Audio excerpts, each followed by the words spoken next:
Scott Tobler got an unhappy surprise when using the U.S. mail. He says he mailed his mortgage payment 5 days early. But look, a $53 late charge because it arrived 2 days late in California. I mailed that payment with plenty of time. Why should I be penalized for it?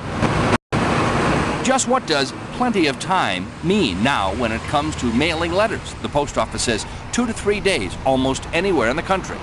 Let's do a test. Let's see how long it takes a first-class letter to go from here at the main post office in Salt Lake to various cities.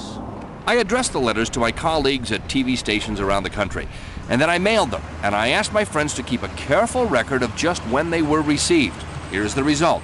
First, in Washington, D.C., my letter took 6 days to arrive. In St. Louis, the 2 newsletter arrived in their mailroom 4 days after we sent it from Salt Lake.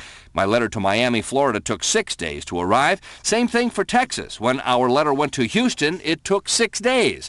But what about Los Angeles? Our letter arrived in their mailroom there 6 days after we sent it. And when we sent our letter to Seattle, they took the trouble to open it in front of the Space Needle 4 days after we mailed it. And finally, just to see, I sent a letter to nearby Provo, and it took 2 days from the Salt Lake main post office. So while the post office says 2 to 3 days anywhere, we found out don't count on it.